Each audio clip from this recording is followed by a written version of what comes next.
Good morning, everyone. This is Black Forex coming to you with another pre-market analysis video. This morning, we're going to be looking at the USDJPY. But before we get started to break down this Forex pair, we have to state that this video is for educational purposes only.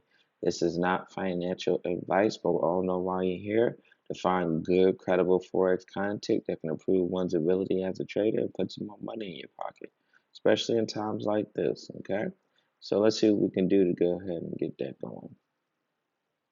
All right, so but Black Forex, before we get to breaking down what's the technical analysis, what's physically going on the chart, we like to discuss the fundamentals, okay? So what's been going on with the USD? The USD had some pretty good news come out yesterday with the 10-year note. So we're going to see how that's going to affect the markets. But also on the other hand, we have a dark cloud hanging over the American economy, which is inflation. So till we get some economic policies to combat inflation, that's going to be the dark cloud hanging over the USD.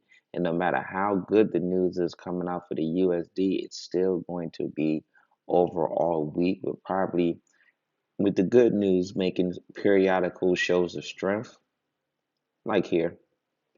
But for the most part, it's still going to be really weak until we can start getting some type of economic policy change that's going to combat the inflation. Okay. Then also, lastly, the USD has been acting as a non-traditional safe haven currency throughout this the European war between Russia and Ukraine. So anytime it looked like the European war can split over into a global conflict, the USD has also started to gain strength too. All right. Now, the Japanese yen is one of our weaker currencies heading into this trading week.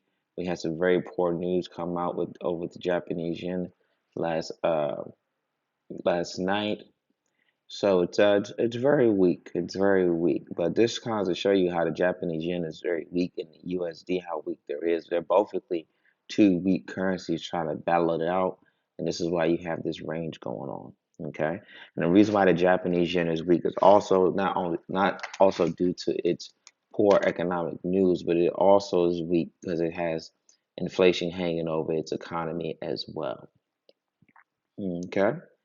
And the Japanese yen also acts as a safe haven currency. So anytime we've seen global panic in the markets that's related to the European war, from the thoughts it can turn into from a European conflict to a global conflict, we have seen periodic shows of strength.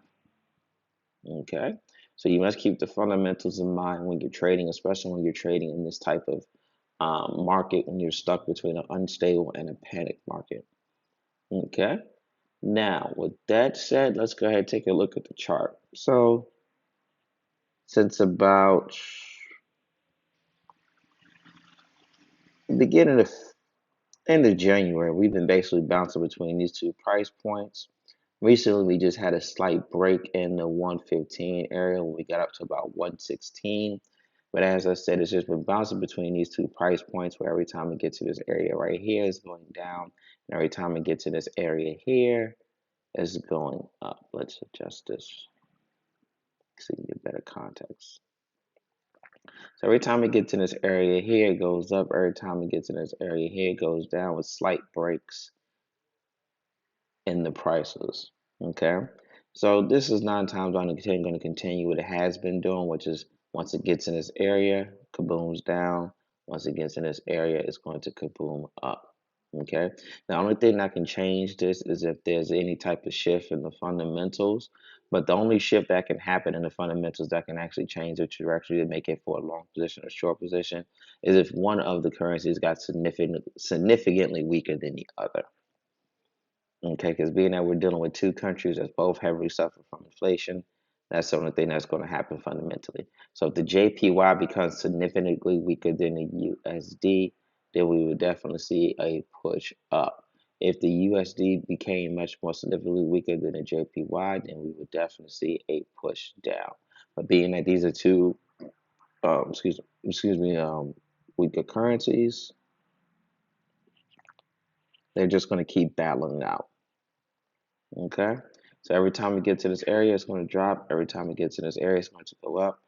Personally, I'm not a fan of trading consolidation ranges just due to the fact that anytime the fundamentals can shift on you, and let's say you're in a short position, they're selling, fundamental shifts around here and shoots up.